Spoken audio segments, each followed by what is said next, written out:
I think you're ready to go. It ain't so funny, that's crazy. Guys, I thought, first of all, I'd love to say it was good to have a full team, a roster full of guys that obviously can go in the game. I was glad to get CJ back, not just because he's our leading scorer, but it's good to have him in the locker room. As he was going through the concussion protocol, it was tough to even have him in the games and in the locker room, and we needed some senior leadership on and off the court. That being said, I thought everybody that played the game, one thing we talked about is being a star in your role, and I'm trying to get everybody to accept what their role is and be able to play as aggressive as they can in their role and be able to, any given night, because we don't have that one guy that can score 20 every night. Somebody else could lead us. I thought DJ Funderburg was tremendous in the starting role. I wanted to reward him because he had played so great and he did a good job. And I thought Jericho coming off the bench gave us a great lift and didn't put his head down because he didn't start. So many guys played well. Was very happy with Devin Daniels. I thought Devin was very aggressive, got to the rim, did some good things, made some shots, and we don't talk a lot about him on the defensive end. We were able to press a little bit more, even though it was a little bit more man-to-man. That being said, it helped us guard the three-point line. A lot of times teams don't shoot well against us because we press them and then their legs are wore off the last 4 or 5 minutes of the game, and we haven't been able to do that. We haven't guarded the three-point line lately. One of the reasons is because we haven't been able to press. When you look at these guys, they were 3 for 16, and then we turned them over 15 times, which I thought was a very good positive for us. We came into the game wanting to take away the big three, or at least one of the big three, and I thought we did. When you look at McGusty, I think he only had 2 points. We knew that if all 3 of those guys played well, it would be a long night for us, and I thought we did a good job taking those guys away. So, questions? Kevin, CJ said he was almost happy that it was a blocking foul on Rodney Miller. I said, couldn't he have picked on Chris Likes? He said he was happy that he was able to get up. Did you hold your breath at all, or did you interpret that sequence as not so great for the first game there? Well, you know me, Joe. I'm wondering why it wasn't a charge. I'm looking around. No, once he was cleared, man, I don't worry about it anymore. I just let him play. And it was for him. It probably meant more to him than anybody else in our locker room to take a hit and to be able to get up and not feel a little bit funny about it. And but I was bagging the referees. I thought it was a charge, but I'll go back and look at it and see what it was as a charge. I don't know if it was or not. Early on, a lot of your guys' shots weren't falling, but the guys didn't panic. What does it say about the maturity of this team and what you're able to do on defense? Well, we hadn't, Bridget, before, we hadn't done that. And when our offense was not going, we would struggle. Tonight, we matured a little bit because we relied on our defense, even though our offense wasn't scoring. In the last few games when we wasn't scoring, we suffered and we gave up too many easy baskets. We talked about building on that. We talked about the maturity of this team. It's so tough on us because it's weird, and I know a lot of coaches can say this across the country. I haven't had this full team together for majority of our losses, which is tough because you wonder if you had them, would you have lost the game? We wouldn't be able to tell by that, but certainly we want to try to get these guys together and build on it and mature from it. That's what I want this group to do. They've got to grow up fast. The ACC comes at you really fast. The games come at you really fast, and I need them to grow up. Kevin, you mentioned starting DJ. What's gotten into him lately? I think he's just playing to his potential. I'll be honest with you. I used to tell the assistant coaches all the time, I was like, man, he's just not in great shape. And I think he's been getting in the gym, putting some extra rep in, and getting in better shape. Early in the season, I didn't think he could play for stretches. If you guys remember, he obviously didn't play in the Georgia Tech game, but he missed a lot of time because he was suspended, and I didn't let him be around the program, so I think that hurt his condition a little bit.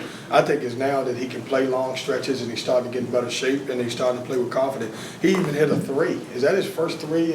No, first one in conference play, all right? Yeah. I think he was 0 for 6 in conference play. Now he's 1 for 8. And did he have? Let me see what his assist is, because this will tell everything. He got 1. Oh man, 2 turnovers. and the skyhook. And the skyhook. Was it a skyhook? Was it the Kareem skyhook, or was it just like a skyhook? Bill Cartwright. All right, I'll take it. That's good. You guys are funny today too. Huh? Coach, you talk about having the whole team together. Is this kind of how you envisioned seeing how these guys play, not just the style, but the result as well? Yeah, it is, and I would love to obviously have at least one more guy in the rotation. When we started the season, I was hoping that this team would have 10 guys that I could rotate in and out and be able to press the entire game on makes every time we scored. But I like what we have, and I like the 9 guys. And if I can keep DJ Funderburg at the 4, I think it helps our team a little bit this year. That being said, then I need Danny Dixon to continue to get better. He's getting healthy. We don't talk about him a lot because he doesn't play a lot of minutes, but he also was healthy, and so he was also hurt, so I wasn't able to play him at the 5. I would use DJ Moore as a 5. So if I could get those guys, Danny to become more serviceable and do some good things, and him and Manny play the 5, I can utilize DJ a little bit more at the 4. Coach Larinaga felt like the fact that you started the 2 big men caused major problems for them. Their big men got in foul trouble, so they couldn't rebound, couldn't score inside. In the second half, you didn't use the 2 bigs together very much. Was that a function of mission accomplished, or going forward is it the fact that you really prefer 4 guards and 1 big, and that's what we're going to see more of? No, I think when they went small, I wanted DJ's. Even though we play him at the 4 or 5, he's a guy that can switch all 5 screens. And so they went kind of small and played Wardenberg at the 5, and so we went a little smaller with DJ at the 5 and just switched more screens. And it was more so that I could get CJ Bryce some extra minutes to be able to play and try to get some game action a little bit. Going forward, will you use the 2 bigs together some then, or will we see more of the 1-4? You have to wait till Saturday. Every game's different. Ain't giving my secret away. Kevin, how are you guys able to take McGusty totally out of his game? It seems like they're pretty much a 3-headed monster if Likes and DJ also get going with McGusty. So you guys will laugh at this. The last 3 or 4 practices, we would go into the scout report. So I would say we were in practice 3 or 4 days ago, and I said, I told them these are the things that we say in a timeout.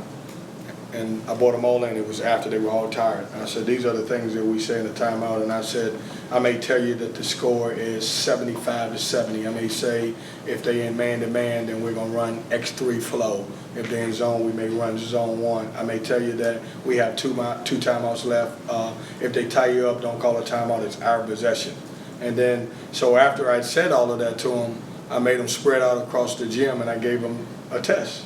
I gave them all 5 questions that I asked for, and the bonus question is, what is the last key that I say on the board before they go out? The last key I always say is have fun. And so you guys, man, I will never release it to you, but you would have fun looking at some of the answers. Like, I'll give you this, you can joke Manny Bates. I told him it was 75-70, so one of the questions was, how much are we up? Manny Bates said 19. So to go back to your question is, we're starting to understand scouting reports, because I realized we were spending all of this time and going through scouting report and film, and guys didn't know to take their right hand away. That being said, 23 is a right-hand driver. We wanted to put him on his left all night, see if he could be effective there. It worked for us tonight. I did the same thing the other day. It was JJ scouting. JJ went through the personnel. As soon as we got on the floor, I went on the floor. I gave him 5 pieces of paper and said, tell me their height, their position, and what's their strengths. I mean, we had a couple guys, like Rodney Miller's 7 foot tall. We had a couple guys said he was 6'4", and so they don't pay attention. And so we've got to do a better job in that area. I got to help them pay attention. And so I'm not saying I love my guys. Their grades are good. They're doing a great job, but they lose focus after a certain amount of time. And that's something as a coach that we all have to adapt with around the country.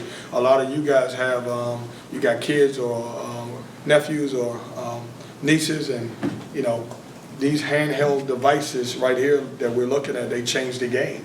And so I've been able to do that. So long answer, but they're learning scout reports. How about that, sir? So what are the questions you're going to ask for Saturday's game? I don't know yet. It's probably not going to be about the game. What did you? I tell you what you guys could do for me. Send a couple questions that you asked.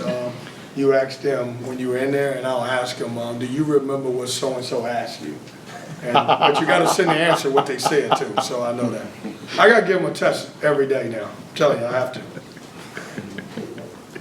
Next, How do you follow that? you guys should try that, I'm telling you. Try that with your coworkers. Try it with your spouses.